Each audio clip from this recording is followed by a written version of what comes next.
मैंने दूसरे छोरे से पूछा, मैंने कहा यार बता जवानी और बुढ़ापे में क्या अंतर है? वो बोला सर जवानों के मोबाइल में लड़कियों के नंबर होते हैं। फिर मैंने कहा बुजुर्गों के? कह लगे सर डॉक्टरों के नंबर होते हैं। समस्या इधर है। मैंने एक दिन मैं प्राइमरी स्कूल में, मेरे क्लास में एक छोरा बैठा था, मैंने कहा बेटा खड़ा हो, गंगा कहां से निकलती है, किससे मिलती है? लड़के ने खड़े होकर जवाब दिया, सर मेरे बाप ने कहा तू सीधा स्कूल जाना, स्कूल से घर आना, कोई कहीं से निकले किसी से मिले तेरे को कोई लेना देना। हमने कहा यार ये क्या तमाशा है। मैंने दूसरे छोरे से पूछा, मैंने कहा बेटा खड़ा हो, गंगा कहां से निकलती है, किससे मिलती है? बोले सर मेरा मुंह मत खुलवाओ, नहीं गांव में झगड़ा हो जाएगा।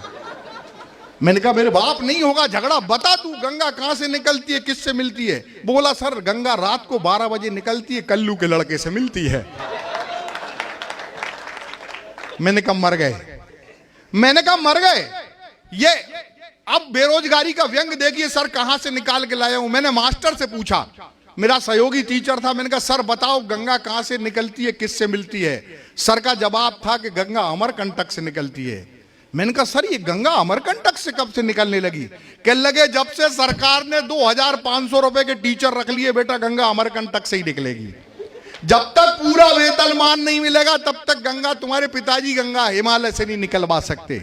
समस्या इधर फंसी पड़ी है। और बच्चों की हाजिर जवाबी का मैं बता नहीं सकता। हमारे भोपाल के लड़के तो इतने खतरनाक हैं, इतने खतरनाक। निसार नाम का लड़का पढ़ता मेरे क्लास में। मैंने कहा निसार खड़ा हो, तेरा जन्म कैसे हुआ? बस उसकी हाजिर जवाबी और आपकी तालियां। मैं कहा निसार खड़ा हो, तेरा जन्म कैसे हुआ? उसने खट से जवाब दिया कि जवानी जाने मन हसीन दिलरुबा, मिले दो दिल जवान निसार हो गया। मैंने कहा यार तेरा बाप भी ऐसे ही जवाब देता था। आजकल बिहार में मंत्री है, वो बिहार का एक मंत्री अपने ड्राइवर से बोलने लगा, सर चलो शौचालय ले चलो। वो ड्राइवर बोला सर वो शौचालय नहीं होता, सचिवालय होता है। जिसको ये पता नहीं कि शौचालय और सचिवालय में क्या अंतर है। समस्या इधर फंसी पड़ी है। मैंने दूसरे छोरे से पूछा, मैंने कहा यार बता जवानी और बुढ़ापे में क्या अंतर है? वो बोला सर जवानों के मोबाइल में लड़कियों के नंबर होते हैं। फिर मैंने कहा बुजुर्गों के? कह लगे सर डॉक्टरों के नंबर होते हैं। समस्या इधर है। और हमें दूसरे के बच्चों की क्या, हमारा खुद का छोरा बिगड़ा हुआ है, 10th क्लास में पास हुआ, इंग्लिश मीडियम में पढ़ता। बोला यार पापा कहाँ आप मारे मारे भरते रहते हो? मैंने कहा क्या हो गया? अरे कह लगा मेरा परसों हिंदी का पेपर है, आप कोई ऐसे आता हो तो याद करा दो। तो साहब सर मैं आपको कसम खा के कहता हूं मीनू शर्मा जी की मैंने पहली से पोस्ट ग्रेजुएशन गाय के निबंध सही कर ली।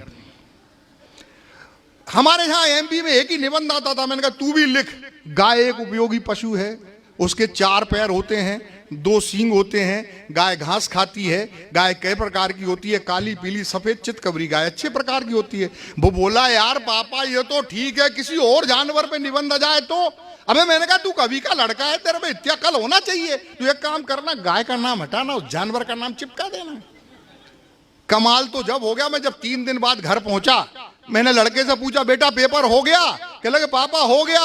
कह लगे पेपर कैसा गया? कह लगे पापा एकदम झकास। मैंने कहा निबंध आया था? वो बोला आया था। मैंने कहा निबंध काय पे आया था? वो बोला बाप पे आया था। तालियां जोरदार बजना चाहिए। अबे मैंने कहा तूने क्या लिख दिया? पापा मैंने लिख दिया बाप एक उपयोगी पशु है, उसके 4 पैर होते हैं, 2 सींग होते हैं। सर कमाल तो हो गया, ये भी लिखा है कि बाप घास खाते हैं।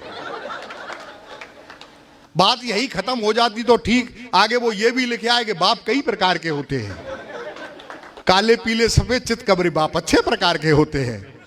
और मित्रों तालियां आप गड़गड़ाहट के साथ बजाना। एक बात वो ऐसी लिखा है जो मैंने भी उसे नहीं बताई थी। वो लिखा है कि बाप सुबह शाम 2 लीटर दूध भी देते हैं। समस्या इधर फंसी पड़ी है। मित्रों कमाल की ये जो नई पीढ़ी आ रही है ये भी कमाल की है। हमारे मुकेश चांडिल्य जी हैं, ये भी कमाल का आदमी है, दूर से दिखता नहीं है। वो मेरे को चश्मा लगा, अभी परसों नरसों की बात है, मेरी पत्नी ने मुझसे कहा ये तुम चश्मा लगाते हो बंदर जैसे लगते हो। मैंने कहा मैं नहीं लगाऊंगा, तू मुझे बंदरिया जैसी लगेगी। समस्या इधर फंसी पड़ी रहती है। क्या है, चश्मे के भी अपने अपने गुणा भाग। ये हमारे मुकेश चांडिल्य हैं, बहुत कमाल का आदमी है। ये इंडिया का वो काला धन है जिसके पीछे मोदी जी पड़े हुए हैं। इसकी बहू ने मुझे फोन किया कि भाई साहब मैं तो बड़े संकट में हूं, ये बार बार बाहर जाते हैं। कह लगे मैंने कहा क्या समस्या क्या है? कह लगे कुछ नहीं, वो मोदी जी का नया फरमान आ गया है कि काला धन जमा करो सरकारी खजाने में। अपने पास तो ये एक ही है। लेकिन समस्या इधर फंसी पड़ी है कि एक बार साहब बम्बई होटल में हम कवि सम्मेलन में गए। कवि सम्मेलन में जैसे ही पहुंचे और पहुंचते ही वहां देखा ये स्विमिंग पूल में, हमें इन्हें समझ में आया, उन्होंने कहा चलो यार नहाते हैं। ये जैसे ही स्विमिंग पूल में कूदा वो अंग्रेज औरतें निकल के बाहर खड़ी हो गई। मैनेजर से पूछा ये क्या है, क्या हो गया? अरे कलर छोड़ रहे हैं ये।